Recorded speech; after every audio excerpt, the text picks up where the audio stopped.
friends, so we're going to get into our lesson a little bit.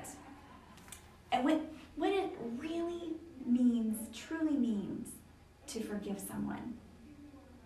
To completely let go of the wrong that they have done. And be okay. But before we get there, I have a little bit of a story. So I want you guys to come along with me on this story, kind of a parable, if you will. And it's about this kid in a neighborhood. And everybody in the neighborhood thought this kid was a thief.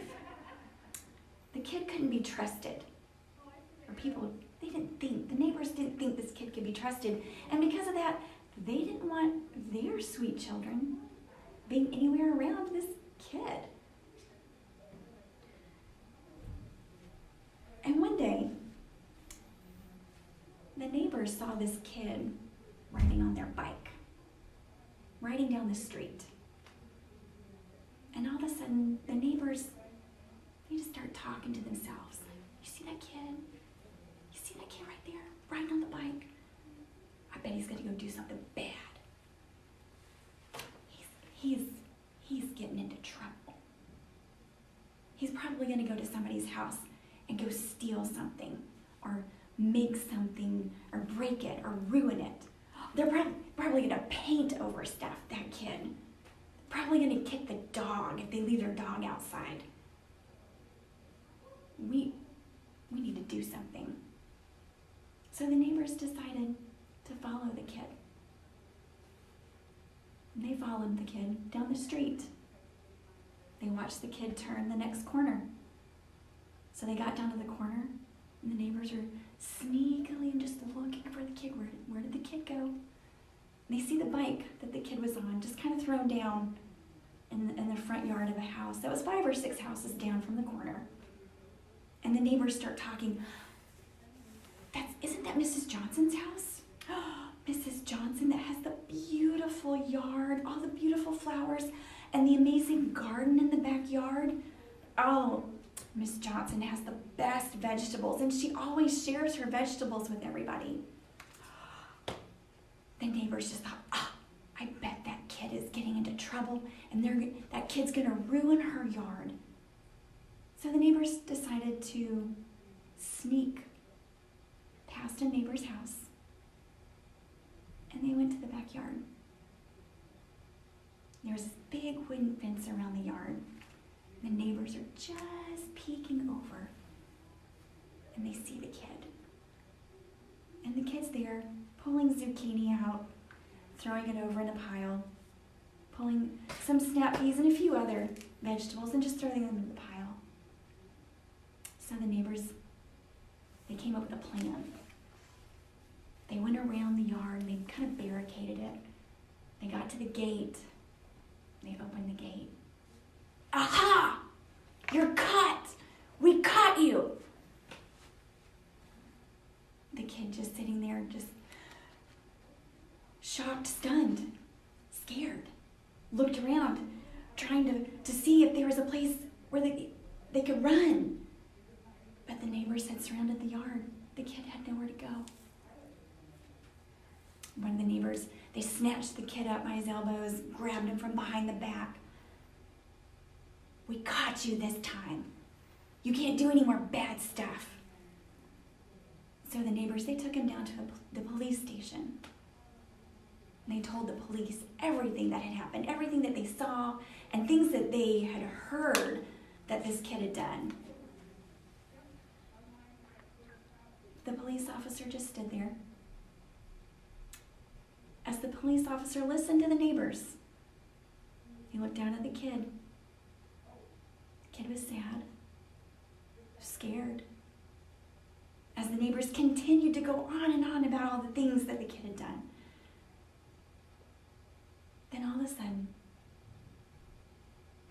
when the neighbors had finished their ranting, talking about all these things the kid had done, the police officer looks at everyone and says, okay, any of you who have never done anything wrong, take the kid back back to the jail cell. The police officer sat down and he went on with his business doing paperwork. And after a few moments went by, several minutes probably went by, the police officer looked up and there was the kid sitting there. Scared, stunned, amazed.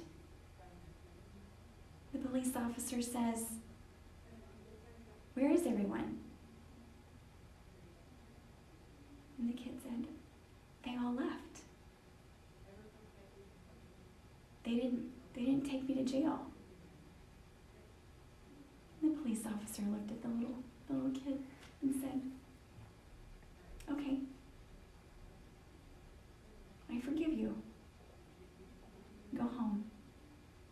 Don't do any more bad things." What do you guys think about that story? Is that a true story? I don't know. But I know it is a true story. And it comes from the Bible. And this Bible story is going to come from the book of John. And I realize that story, that was probably kind of hard for all of us to hear because your heart's like, but that kid, I feel sorry for him. I know I do. But what about the neighbors? So let's go to John. We're going to be in the book of John, chapter 8. And we're going to read starting in verse 1. And we're going to go to verse 11. And this is a true Bible happening. And let's see what Jesus did. This says, "They all went home, but Jesus went to the Mount of Olives. At sunrise, he arrived again at the temple courtyard, and all the people gathered around him there. He sat down to teach them, and the teachers of the law and the Pharisees brought in a woman." This is starting to sound familiar. "She had been caught committing adultery. They made her stand in front of the group. They said to Jesus, 'Teacher, this woman was caught sleeping with a man who was not her husband.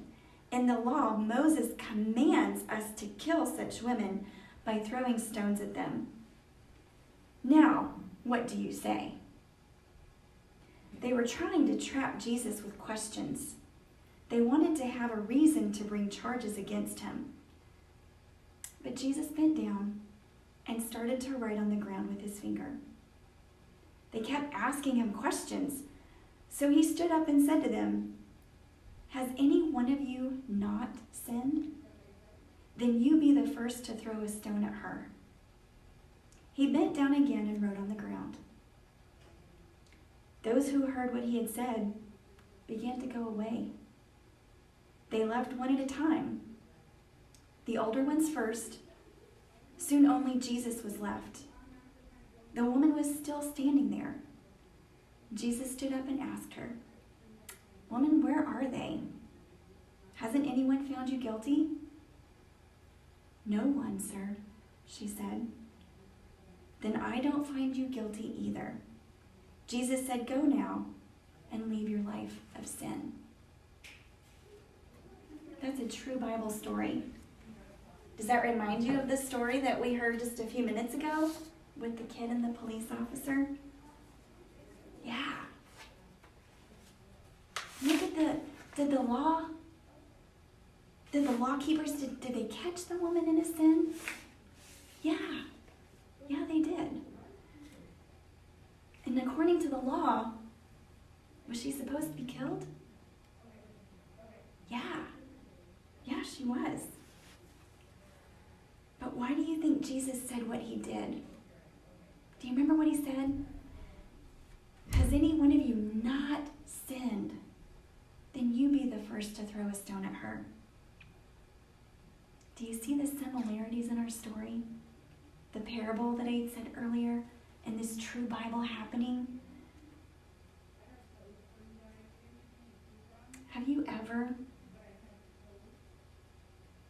been in a situation when somebody really did something wrong to you and you wanted them to be punished? I know I have.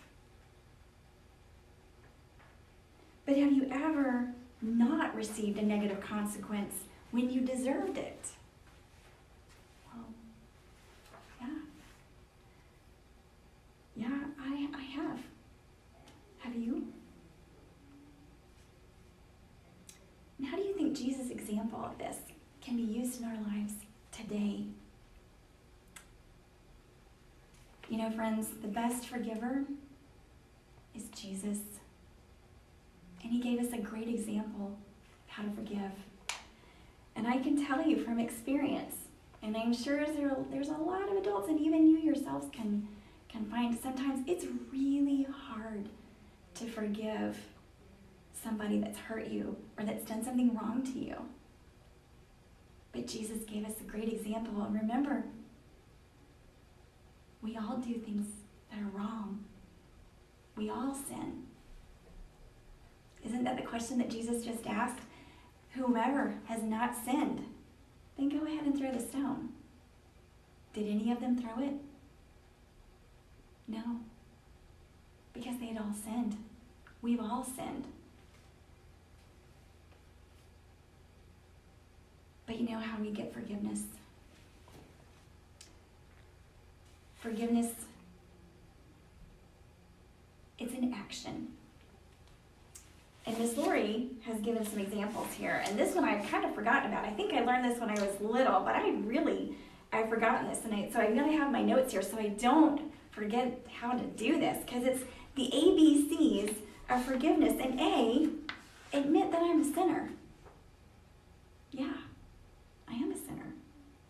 And B, believe that Jesus is the Son of God, that he rose again, that he died and he rose again. So that's A and B. And C, choose to ask God to forgive me and ask him to be my Lord and my boss forever. A, B, C, of forgiveness. Admit it, believe Jesus is the Son of God, and choose for God to be your boss and have him come into your heart. You know what, friends? We talk a lot about asking Jesus into our heart, and when we do that, the Holy Spirit helps us make decisions. And the Holy Spirit can help you. He can help me forgive. And forgive the things that you would think would be unforgivable. Because in our minds, we think, that is unforgivable. You just hurt me way too bad. But you know what, friends? Jesus gives us what we need in order to let things go. Forgiveness doesn't mean that we forget about what's happened. It means that when we think about what's happened, we're not hurt, we're not angry, and we're not upset. Well, friends, Pastor Lori has an application that she's going to share with us that's going to help us remember how to forgive and how important forgiveness is.